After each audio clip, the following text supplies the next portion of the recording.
शिवाजी महाराज की, धर्मवीर छत्रपती संभाजी महाराज की, भारत माता की, भारत माता की। आज सातारा नगरपालिकेच्या सार्वत्रिक निवडणुकीचा प्रचाराचा शेवटचा दिवस आहे आणि या शेवटच्या दिवशी भारतीय जनता पार्टीचे आपले सर्व उमेदवार आणि नगराध्यक्ष पदाचे उमेदवार अमोलजी मोहिते यांच्या प्रचारार्थ आपण पदयात्रा काढून आज आपल्या प्रचाराची सांगता आपण या ठिकाणी करत आहोत। या ठिकाणी या प्रचार सभेला ज्यांनी मार्गदर्शन केलं ते धैर्यशील दादा कदम, आमच्या भारतीय जनता पार्टीच्या नेत्या प्रियाताई शिंदे, त्याचबरोबर सुनीलदादा काटकर आणि सर्व आपले 50 उमेदवार। यामध्ये आरपीआय चे पण जे आपले उमेदवार आहेत आपण युती केली आरपीआय बरोबर, ते सुद्धा प्रतीक गायकवाड हे आज इथं उपस्थित आहेत। त्यांचं चिन्ह हे टोपी आहे, हे सर्वांनी लक्षात ठेवावं। त्यांना त्या प्रभागामध्ये आपल्याला त्यांना मतदान करायचंय। तर आज सर्व उमेदवार आहेत, आपण सर्वजण आहे। आज शेवटचा दिवस आहे, रात्र वैराची असं म्हणतात आणि त्याप्रमाणे आपल्याला सगळ्यांना आज आता जागरूक राहून उद्याचं आपलं जे मतदान आहे ते नीटनेटकं कसं करून घेता येईल हा प्रयत्न आपल्याला सर्वांना करायला लागणार आहे। सर्वांनी वॉर्डात प्रभागातलं आपलं जे नियोजन आहे मी सांगायची गरज नाही, आपण सर्वांनी अनेक निवडणुका बघितल्यात, अनेक निवडणुका लढवल्यात, लोकसभा असेल, विधानसभा असेल, नगरपालिका असेल, या सर्व याच्यामध्ये तुम्ही सर्व पदाधिकाऱ्यांनी कार्यकर्त्यांनी सहभाग दिलेला आहे। त्यामुळं निवडणुकीचं नियोजन काय असतं आणि बूथचं नियोजन काय असतं हे सगळ्यांना आपल्याला माहित आहे। आज भारतीय जनता पार्टीच्या झेंड्याखाली ही सातारा नगरपालिकेची पहिली निवडणूक होत आहे हे आपण सगळ्यांनी लक्षात घेतलं पाहिजे आणि याच्या मागचा विचार आमचा हाच आहे की आपल्याला सातारला प्रगतीच्या दिशेनं पुढे न्यायचंय। आज भाजपला नेतृत्व पंतप्रधान नरेंद्र मोदींचं आहे, आज राज्यामध्ये भाजपला नेतृत्व देवेंद्रजी फडणवीस साहेबांचं आहे आणि आपल्या सर्वांवर या दोन्ही देशातल्या आणि राज्यातल्या आपल्या नेते मंडळींचं आपल्यावर लक्ष आहे हे सगळ्यांनी लक्षात ठेवा। उद्याच्या काळामध्ये या सातारचा जो काही विकास साधायचा आहे, जी प्रगती साधायची आहे, जी काही या सातारची जडणघडण करायची आहे, जो काही शाश्वत आणि नियोजनबद्ध विकास आपल्या सातारा शहराचा करायचा आहे, त्याच्यासाठी तुम्हाला आम्हाला भाजप बरोबर राहणं आणि भाजपला ताकद देणं आणि भाजपच्या विचाराची नगरपालिका ही सातारकरांनी स्थापन करून दाखवली हे तुम्हाला आम्हाला सगळ्यांना करायचंय। ही खुणगाठ इथं आलेल्या प्रत्येकानं मनाशी बांधावी। आपलं चिन्ह कमळ आहे, कमळाच्या समोरचं बटन दाबून आपले 50च्या 50 सर्व अधिकृत उमेदवार आणि एक आरपीआयचे आपले 50 मधले प्रतीक, त्यांचे चिन्ह मी जे सांगितलं की टोपी आहे, त्याचबरोबर आपल्या अध्यक्ष पदाचे उमेदवार अमोलजी मोहिते या सर्वांना मोठ्या मताधिक्याने विजयी करायचे। शेवटी बंधू भगिनींनो लक्षात ठेवा, हा आपला सातारा आहे, हा तुमचा सातारा आहे, हा माझा सातारा आहे आणि आपण सातारकर म्हणून इथं कायम राहणार आहे आणि इथंच आपला शेवट होणार आहे। आपण कुठेही दुसरीकडे जाणार नाही ही वस्तुस्थिती आहे आणि आपल्या सातारचा निर्णय आपण घेतला पाहिजे।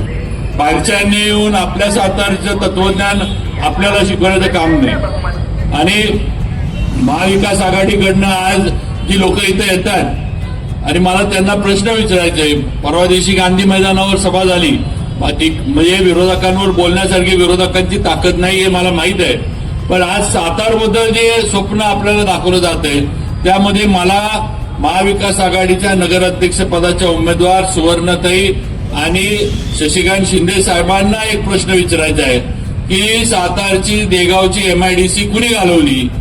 तुम्ही ज्या सातारमध्ये नोकरीचं बोलता आणि आयटी पार्क, आता आम्ही आयटी पार्क मंजूर करून आणला, MIDC गेली तर भारतीय जनता पार्टीनं देवेंद्र फडणवीसांनी सातारला आयटी पार्क दिला, आम्ही आयटी पार्क मंजूर करून आणला। 84 एकर जागेमध्ये आपण सातारसाठी आयटी पार्क करतोय, ते एक झालं। दुसरीकडं देगावला मिळालेली MIDC या शशिकांत शिंदेच्या विधान परिषदेच्या प्रश्नावर आपली काढून घेतली गेलेली आहे हे सातारकरांनी लक्षात ठेवा आणि त्यावेळेला सरकार हे उद्धव ठाकरे साहेबांचं सरकार होतं आणि त्यावेळेला शिंदे साहेबांनी हा सगळा जो काही कार्यक्रम आपला सातारचा आहे हा त्यांनी केला हे सातारकरांनी लक्षात घेतलं पाहिजे। आणि म्हणून आधी त्याचं उत्तर शिंदे साहेबांनी द्यावं, त्याचं उत्तर सुवर्णाताईंनी द्यावं आणि मग आमची मापं काढावी. आम्ही आज सातारमध्ये काय केलंय हे सातारकर बघतात. आज कॉन्क्रीटचे रस्ते सातारमध्ये व्हायला लागलेत. आज पाण्याचा प्रश्न साताऱ्याचा संपल्यात जमाय. आज कासची उंची वाढली आहे, वाढीव पाणी साठा आपण केलाय तो आपण इथं आणतोय. त्याचबरोबर उपनगर आपण हद्दवाढ केली. हद्दवाढीचं आपण हे सर्व हद्दवाढीचा जो भाग आहे शाहूनगर, विलासपूर, पीरवाडी, आपलं शाहूपुरी हा सगळा भाग आपण साताऱ्यात घेतला. आज सातारा नगरपालिका याच्यामुळे मोठी झाली. सातारा नगरपालिकेचं काही प्रमाणात तरी का होईना पण उत्पन्न वाढलं. मी त्या दिवशी सर्व अध्यक्षपदाच्या उमेदवारांना बोलवलेला मी कार्यक्रम बघत होतो आणि मला खरं म्हणजे गंमत वाटली.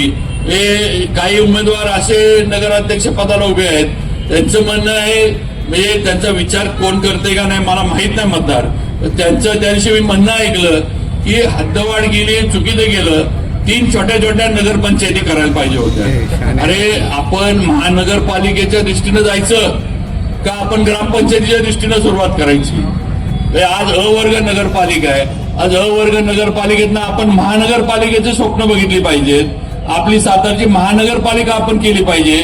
आणि हे नगराध्यक्ष पदाला उभे राहिलेले असे उमेदवार जे आहेत ते म्हणतात 3 छोट्या छोट्या नगरपालिका करा. म्हणजे हे नियोजन आहे का, हा विचार आहे का काय, का आपलं उचलली जीवन लावली टाळ्याला असला प्रकार आहे. तेव्हा अशा उमेदवारांच्या बाबतीमध्ये आपण सगळ्यांचंच असं आहे. कुणाचंही सातारबद्दल भारतीय जनता पार्टी सोडलं तर शाश्वत कार्यक्रम कुणाकडेही नाही. सातारमध्ये जी विकास कामं अपेक्षित आहेत ती कशातनं करणार हे समोरचे विरोधक सांगू शकत नाहीत. यांच्याकडे ताकद काय आहे? काही ताकद नाही. यांच्या मागे राज्य सरकार आहे का? कुणाच्याही मागे राज्य सरकारचं पाठबळ नाही ही वस्तुस्थिती आहे. आणि मग सातारला लागणारा निधी कुठनं येणार? तुम्हाला जर उद्याच्या काळामध्ये साथ द्यायची म्हटली तर सातारला लागणारा निधी कुठनं येणार? त्याचं उत्तर या अपक्ष आणि विरोधी नगराध्यक्ष पदांच्या कुठल्याच उमेदवाराकडे नाही हे लक्षात ठेवा. एकच आपल्याला आहे की आज भाजप आपल्या बरोबर आहे, भाजपचे नेते आपल्या बरोबर आहेत.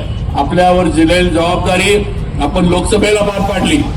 आपण सगळ्यांनी ताकद लावली सातारकरांनी आणि आपण दाखवून दिलं की उदयनराजेंना आम्ही आमच्या ताकदीवर दिल्लीला पाठवू शकतो आणि आपण ते केलं. आपण भाजपला साथ दिली. आज मोदीजींचं स्वप्न आपण तिथं साकार केलं की सातारचा खासदार भाजपचा झाला पाहिजे आणि तो खासदार उदयनराजेंच्या माध्यमातून आपण सातारकरांनी करून दाखवला ही वस्तुस्थिती आहे. आणि म्हणून आपल्यावर भारतीय जनता पार्टीच्या सर्व वरिष्ठ नेतृत्वाचं भरपूर लक्ष आहे. आज आपण आलेली संधी घालवून चालणार नाही.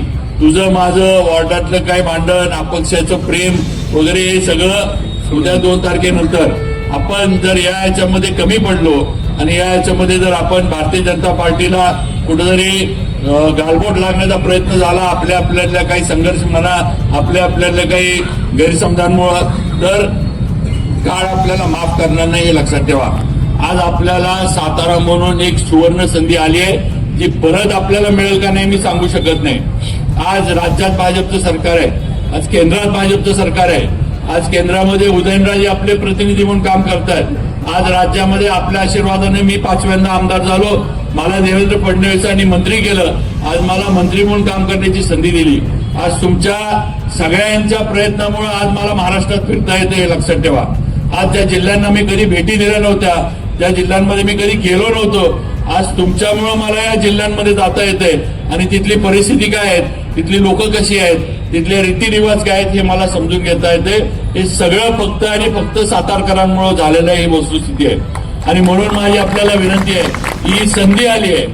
आज सगळीकडे आपण जर बघितलं तर आपल्यासाठी सगळी दारं जी आहेत ही शासनानं खुली करून ठेवलेली आहेत. तिजोरी आपल्यासाठी खुली आहे. आता ह्याच्यातनं घ्यायचं किती हे आपण ठरवलं पाहिजे.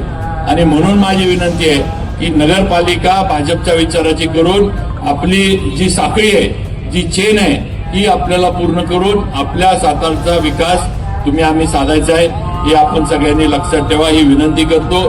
परत एकदा सर्वांचं मनापासून सर्वांना एवढंच सांगतो की उद्याच्या याच्यामध्ये भारतीय जनता पार्टीचे अधिकृत सर्व उमेदवार हे कमळाच्या चिन्हावर आहेत। कमळाच्या समोरचं बटन दाबून आपण सर्व उमेदवारांना मोठ्या मताधिक्याने विजयी करावं। आरपीआयचे आपले उमेदवार आहेत, त्यांचं चिन्ह टोपी आहे, त्यांना विजयी करावं आणि नगराध्यक्ष पदाचे उमेदवार अमोलजी मोहिते यांना मोठ्या मताधिक्याने विजयी करावं ही अगदी नम्रपणे आपल्या सर्वांना सातारकर मतदार बंधू भगिनींना विनंती करू इच्छितो। आणि परत एकदा सगळ्यांनी आता प्रभागातलं आपलं नियोजन जे आहे त्याच्याकडे लक्ष द्यावं। कोण काय करतंय, कोण काय हे देतंय, रात्रीच्या काही चुकीचे उद्योग कोण करतंय का, या सगळ्याकडे लक्ष ठेवा। हे असले प्रकार होणार नाहीत आणि करत असले तर त्याला जसं तसं उत्तर द्या एवढं लक्षात ठेवा। आम्ही तुमच्या बरोबर आहे, काळजी करू नका। आपल्या इथं चुकीचा प्रकार जर कोण करत असलं तर बघायचं नाही, काय असेल ते तिथल्या तिथं तोडा पाडायचा, आम्ही नंतर बघतो काय करायचं। अगदी स्पष्ट सांगतो। निवडणुकीच्या पद्धतीनं उद्या लोकांना तुमचे विचार पटवून द्या। लोकांना वाटलं, मतदारांना वाटलं मतदार पण चुकीचे प्रकार केले, चुकीच्या पद्धतीनं निवडणुकीला जर वळण देण्याचा कुठल्याही अपक्षांनी किंवा आघाडीच्या गुन्हे असला प्रयत्न केला तर त्याला भाजपच्या कार्यकर्त्यांनी पण जसं तसं उत्तर दिलं पाहिजे। त्या प्रकारांना तिथंच रोखलं पाहिजे आणि प्रशासनाच्या लक्षात आणून दिलं पाहिजे। मग त्यांच्यावर काय कार्यवाही करायची हे केलं जाईल, एवढं आपल्या सगळ्यांना मी सांगू इच्छितो। त्यामुळे परत एकदा सगळ्यांना विनंती करतो की सगळ्यांनी भाजपला विजयी करा, कमळाच्या समोरचं बटन दाबा, बाकी काही बघू नका। धन्यवाद। जय हिंद, जय महाराष्ट्र।